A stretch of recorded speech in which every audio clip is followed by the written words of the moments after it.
In this video, we will listen to several data professionals talk about their experience of working with varied data sources and types of data.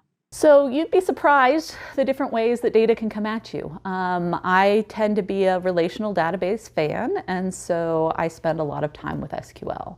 And using the power of SQL to deal with moving data from one place to another, to deal with structuring of data, to deal with all the security details around data.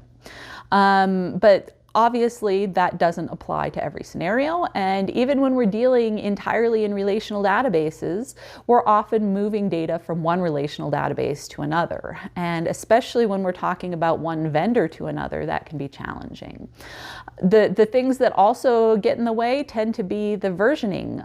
So sometimes the feature of something that you want is in a version 2 levels above where you are, or it doesn't work the same way as it did 2 versions ago.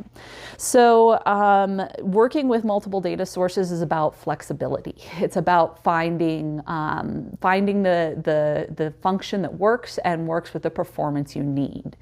Moving data one time is usually not all that hard as long as we're sub-terabyte, but moving data consistently and continually and in a performant way can cause us to evaluate a lot of different solutions. So we really need to be open to new ideas and looking for new solutions that meet the requirements that we have.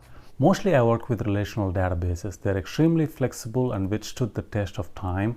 However, with the evolution of unstructured data such as logs, documents, XML, and JSON, their reputation as a cure for all of your data problems came under intense scrutiny. And most of data-intensive applications such as IoT and social media applications started to look elsewhere.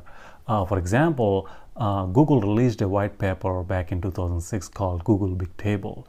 And that idea quickly caught fire. For example, Cassandra and HBase came out of the same architectural model as the Google Big Table.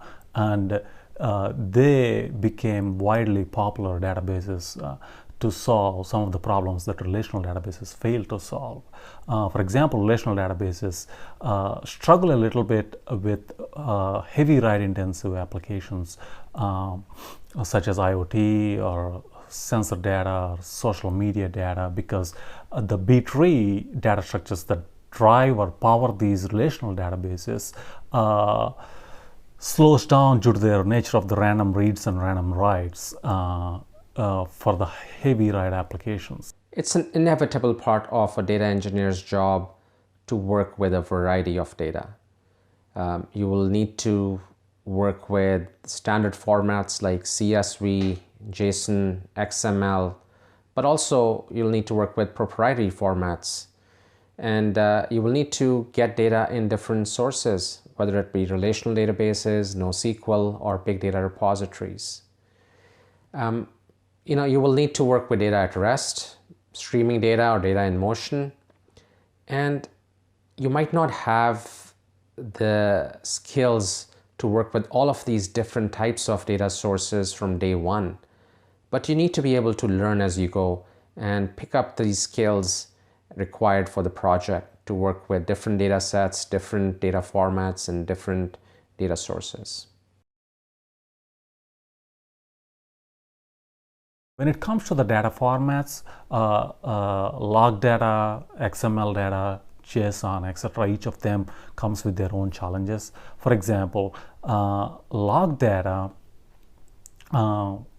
is extremely challenging because it's unstructured, and you may need to write your own custom tools to parse the data depending on what you want to look at.